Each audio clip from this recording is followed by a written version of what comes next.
Et si vous viviez avec un TDAH depuis des années sans le savoir?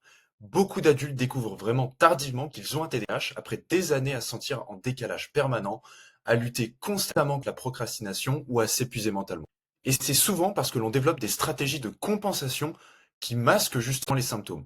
Et le plus frustrant, c'est que souvent l'entourage ne comprend pas, on est souvent mal compris justement, et on attribue du coup ces problèmes de procrastination et de démotivation à de la paresse ou un manque de volonté. Ce qui a un impact vraiment direct sur notre estime de soi, confiance en soi. Donc si vous voulez découvrir les 7 signes qui pourraient révéler un TDAH non diagnostiqué, restez bien jusqu'à la fin de la vidéo. Et justement, le signe 7 va vraiment vous parler si vous avez un TDAH. Donc je me présente rapidement, je suis Geoffrey, coach pour adultes avec un TDAH, et tout ce que je vais vous expliquer dans la vidéo sont des observations basées sur des recherches scientifiques et ma propre expérience. J'ai moi-même découvert mon TDAH tardivement, et après des années de lutte et d'incompréhension, cette découverte m'a permis de comprendre pourquoi j'avais ces comportements, et surtout comment les transformer en force. Et c'est d'ailleurs sur ce travail de recherche et d'expérience personnelle que mon accompagnement est basé. Donc je suis là pour aider les cerveaux ambitieux qui se sentent différents, qui veulent mieux se comprendre et exploiter leur potentiel unique sans s'épuiser à essayer de rentrer dans un moule qui n'a jamais été fait pour eux. Donc sans plus attendre, découvrons le signe 1. Donc le signe 1, ce que j'appelle se sentir comme un alien. Donc vraiment, ça va être ce sentiment de décalage constant, d'être inadapté à ce monde tout simplement, et de ne pas réussir à faire des choses qui sont pourtant si simples pour les autres, comme bien gérer son temps, être organisé, prendre des décisions et de ressentir les émotions du coup plus fortement et d'avoir ce côté un peu passion extrêmement fort. Et impossible en fait de se satisfaire d'une routine métro, boulot, dodo classique. Alors métro ou voiture, peu importe. Mais vraiment c'est impossible, c'est impossible pour nous de se dire que en fait notre vie se résume à ça et on a besoin vraiment de plus. Et souvent on se sent ok les autres, on a l'impression que les autres en fait ont plus d'indifférence par rapport à ce sujet. Et du coup, c'est un impact direct sur notre estime de nous, sur notre confiance en nous et sur nos relations sociales. Parce que du coup, on sent vraiment qu'est-ce qui cloche chez nous, pourquoi les autres ne fonctionnent pas de la même manière. Et si pour vous prendre un exemple personnel, en fait, toute ma vie, je me suis suradapté, que ce soit dans des situations sociales, que ce soit au niveau professionnel. Et donc au bout d'un moment, c'est trop et on finit souvent par s'épuiser mentalement, à faire un burn-out ou pire une dépression ou que sais-je. Le deuxième signe, ça va être le fait de tout oublier ou d'être tête en l'air. Donc c'est vraiment toujours oublier où sont ses affaires, oublier ses rendez-vous, partir de chez soi, par exemple, avec une liste de courses en tête, rentrer dans le magasin, faire ses courses, et une fois qu'on a fini, se rendre compte qu'on a oublié des choses. Donc vraiment, ça a un impact sur la vision qu'on a aussi de nous. On se demande si on est stupide, comment ça se fait qu'on n'arrive pas à justement se rappeler de choses aussi simples. Et du coup, ça a un impact, encore une fois, direct sur l'estime de soi. Et exemple personnel, encore une fois, par exemple, pour des tâches ménagères, si je sais que je dois sortir les poubelles, en fait, je peux le penser des dizaines et des centaines de fois, et quand je sors de chez moi, j'oublie de sortir les poubelles, ensuite je repense, je sors de chez moi, j'oublie, etc. Et donc, sans stratégie justement pour contrer ces problèmes-là, on a juste, en fait, c'est impossible. Concrètement, c'est lutter contre la biologie de votre cerveau. Donc, c'est quand on n'arrive pas à accepter cet aspect de nous-mêmes, ça peut être vraiment négatif sur notre estime. Donc, signe numéro 3, ça va être la partie cette fois-ci inattention, donc la partie attentionnelle. Donc, avoir souvent des personnes qui nous disent on est dans la lune. Donc, c'est vraiment se perdre souvent dans ses pensées, impossible d'être concentré, par exemple, en cours quand on était à l'école, ou des difficultés de maintenir son intention dans une conversation qui ne nous intéresse pas. Donc ça renforce encore une fois ce sentiment de décalage, ça peut impacter nos relations sociales. Donc par exemple avec du small talk, donc si vous demandez à quelqu'un, ah tiens, quel temps il fait chez toi, est-ce qu'il fait chaud, etc. Souvent ça peut être des choses qui sont pas très stimulantes intellectuellement et du coup on a un peu plus de mal à maintenir notre attention dessus. Donc c'est aussi un signe souvent qui trompe pas. Le signe numéro 4, donc ça va être la partie hyperactivité, alors que ça soit physique et ou mentale. Donc quand c'est physique, ça va être une énergie qui est bien supérieure à la moyenne, des difficultés de rester posé, calme, assis sur sa chaise sans bouger, et avoir cette envie aussi souvent de beaucoup parler. Mental, ça va être plutôt penser à beaucoup de choses en même temps, tout le temps, avoir vraiment, par exemple, une idée soudaine et commencer à l'explorer en long, en large, en travers, et avoir l'impression finalement que notre cerveau ne s'arrête jamais. Et donc ça peut, a fortiori, impacter votre sommeil, c'est souvent le cas, mener à l'épuisement l'épuisement mental si on le gère pas correctement. Et donc pareil, pour prendre un exemple perso, moi c'est plutôt mental plutôt que physique, où quand en fait si je repense à ma journée un peu avant de me coucher et que je me dis ah mince j'ai oublié de faire quelque chose, ou alors ah tiens je suis pas sûr d'avoir fait ça, je vais commencer à justement analyser tout en détail, à dire ah mince c'est la galère si je fais vraiment pas ça, ça va être horrible, à penser à toutes les conséquences, ce qui peut encore une fois impacter le sommeil. Et donc faut vraiment faire attention avec ça parce que ça peut durer en plus des heures et causer des cas encore plus graves, peut-être d'insomnie, etc. Ensuite, le signe 5, ça va être souvent la gestion en fait difficile des émotions.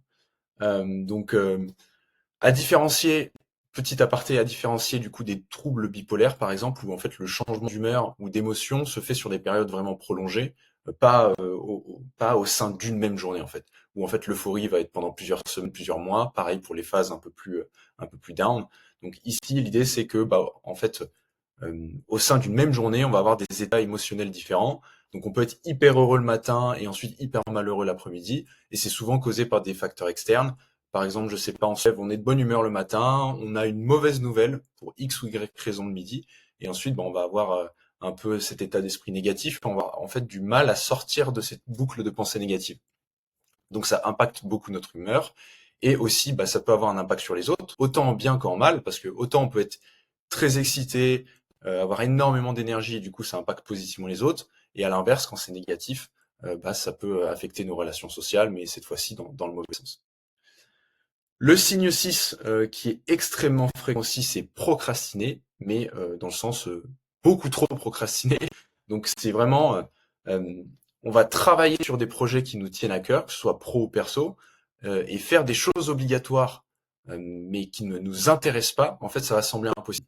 Donc je prends un exemple classique, l'administratif, notamment par exemple si on veut faire nos impôts, ou si vous avez une entreprise, le fait de faire des factures, de gérer sa TVA, etc. C'est vraiment des tâches qui semblent mais impossible, encore plus si vous avez un TDAH. Et les choses, c'est vraiment les choses que vous savez que vous devez faire, mais que vous n'arrivez pas à faire. Et encore une fois, ça renforce ce sentiment, justement, de se voir en décalage avec les autres, de se sentir comme incapable, de culpabiliser, et que les autres, nous voient, en fait, nous prennent pour des flemmards extrêmes, justement, ou qu'on manque de volonté.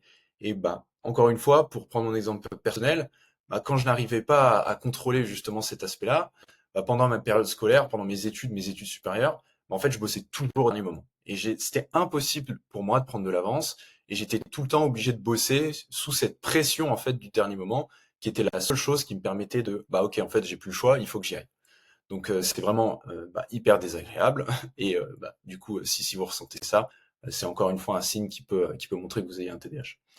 Et le septième signe, qui pour moi est vraiment hyper important, enfin le plus important, et honnêtement, si vous le vivez, il y a vraiment de grandes chances que vous ayez un TDAH. Donc c'est ce que j'appelle, hop, je vais dézoomer un petit peu, la vallée du désespoir. Donc c'est vraiment un peu un cycle sans fin. C'est-à-dire que euh, vous avez, quand vous commencez une nouvelle idée, ou une nouvelle passion, ou un nouveau boulot, en fait, vous allez avoir un énorme enthousiasme. Donc ça va être la phase 1. Ensuite, vous commencez à avoir une routine où c'est un peu moins intéressant, ou alors ça devient monotone. Et là, du coup, vous commencez à vous ennuyer. Donc vous commencez à vous poser des questions, à tout remettre en question. Et au final, vous devenez du coup déprimé, voire dépressif. Et c'est des cycles en fait qui sont vraiment très courts. Alors pour personnes peut-être neurotypiques ou plus normales, ça peut être plusieurs années quand on a un boulot qui nous plaît pas forcément. Pour des cerveaux TDAH, ça va être vraiment beaucoup plus court. Ça peut être une histoire de semaines ou de mois. Et en fait, c'est des cycles qui se répètent sans fin et qui vraiment sont épuisants et qui mènent, souvent, ça va être la raison pour laquelle il y a beaucoup de personnes avec un TDAH qui vont faire des burn-out ou qui vont faire des dépressions. Parce que c'est vraiment épuisant de vivre ce cycle répété. Et encore une fois, ça renforce en fait cette impression de ne jamais avoir de constance, de ne jamais pouvoir mener à bien ses projets. Ça mène encore une fois à l'épuisement et au final, potentiellement l'abandon de vos projets, de vos rêves.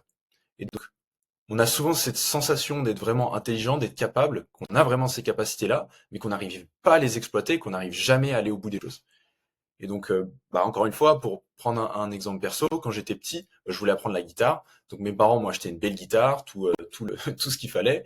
Et j'étais motivé, ultra motivé. Ça a peut-être duré, je me rappelle pas, mais peut-être des semaines, quelques semaines et 2 mois, et ensuite j'ai complètement abandonné et puis plus rien.